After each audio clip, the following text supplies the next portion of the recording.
हाय सर्व YouTube family, कसे आहात? बरेच असणार. बरीच आजच्या दिवस तुमचा खूप खूप सुखा समृद्धीचा आणि खूप छान मस्त आनंदाच्या आरोग्याच्या जावं ईश्वरचा मी प्रार्थना. व्हिडिओ पूर्ण बघा, स्किप न करता लाईक करा, कमेंट करा, नवीन असाल तर चॅनलला सबस्क्राईब करा आणि शेअर सुद्धा. चला, पिठलासोबत तर बाजरीच्याच भाकरी खूप मस्त लागतात, म्हणून मी तर बाजरीच्याच भाकरी करून घेते. आता पीठ माझं गाडून गुडूनच भरलेलं राहतं, पण मुंग्या होऊन जातात ना, त्यासाठी मला परत गाडावं लागतं. तर म्हणून मी इथं पीठ गाडून घेतलेलं आहे.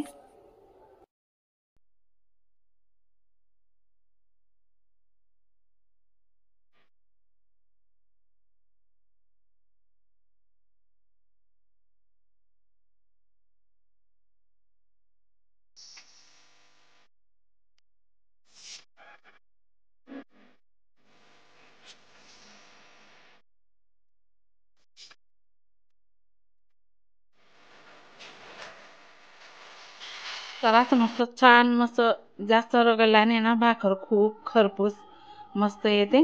तर आणि थापायला पण मस्त होते ती छान. मस्त असं रगडून घ्यायचं आहे.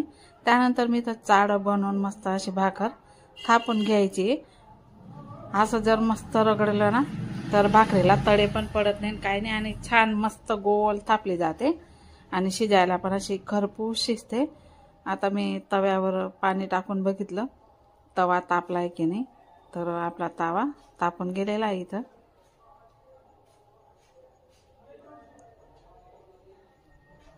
आता मी भाकर तव्यावर टाकते आणि असा उलटा भाग टाकायचा आहे आणि पाणी लावायचं आहे आपण भाकरला. सर्वीकडे मस्त असं पाणी लावून घ्यायचं आहे.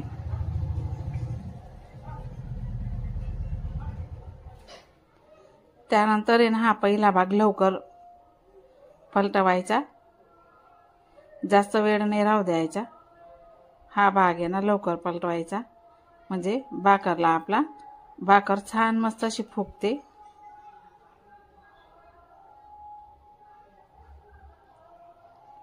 आता अजून मी एक दुसरी पण भाकर करून घेणार आहे.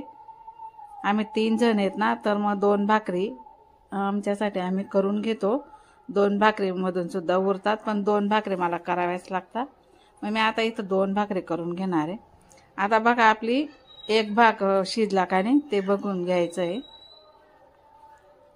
आता एक भाग शिजून गेलेला आहे. आता पालथा भाग आपल्याला, माझा असा उताना तावा आहे ना, मग त्याच्यावर भाकर फुगत नाही, मग असं गॅसवर फुगवून घेते मी.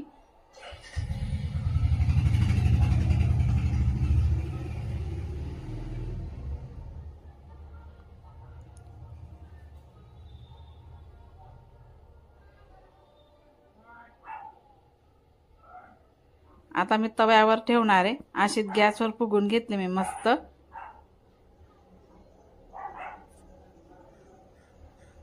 आणि मस्त अशी खरपूस शेकली गेलेली आहे.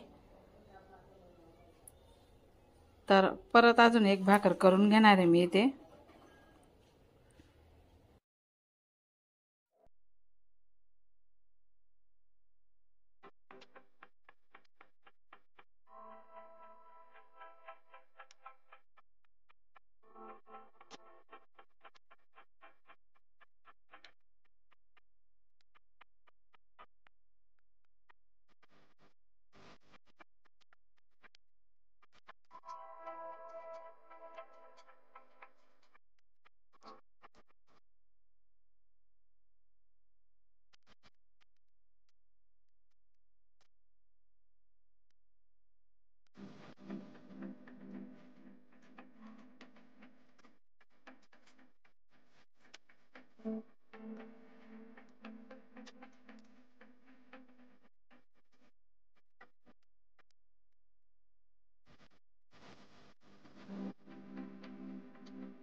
चला मी आज बनवणार आहे पिठलं, असं घोटून पिठलं बनवणार आहे मी.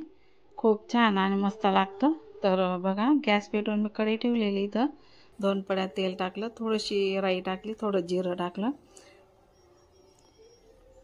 2-3 लसणाच्या पाकळ्या टाकल्या आणि हे छान मस्त असं परतून घ्यायचं आहे. त्यानंतर आपल्याला इथं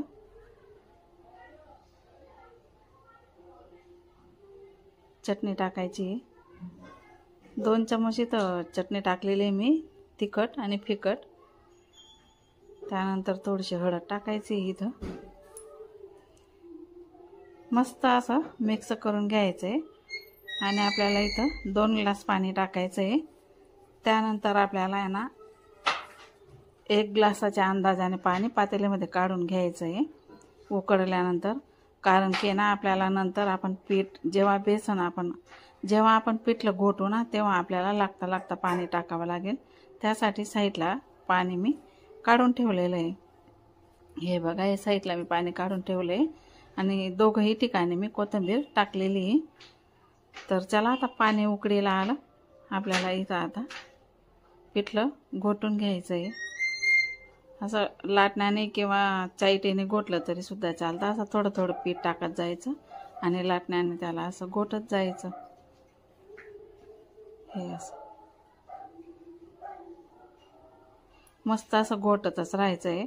आपल्याला जेवढं पिठलं करायचं आहे तेवढंच आपल्याला पीठ टाकायचं आहे. मी आता इथं 1 वाटी पीठ थोडं थोडं करून टाकलेलं आहे. त्यानंतर आता इथं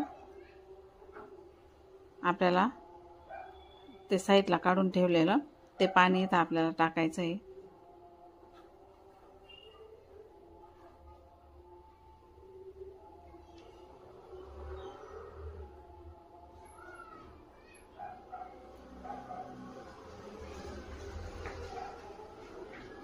आणि मस्त अशी चम्मचने मिक्स करून घ्यायचं आहे.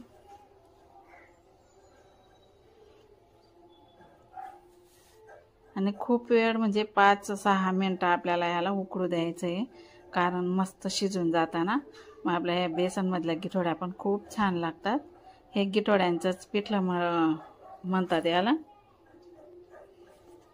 म्हणून असं घोटून केलं जातं त्याला.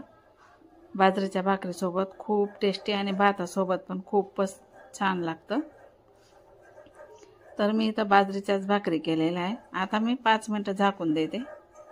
त्यानंतर बघा, बघितलं मी, खूप मस्त झालेलं आहे आपलं घोटून पिठलं. इथं आता झालेलं आहे, खूप मस्त आणि टेस्टी पण झालेलं आहे. तर परत मी आता इथं झाकून देते. आता मी इथं बाजरीच्या भाकरी करून घेणार आहे.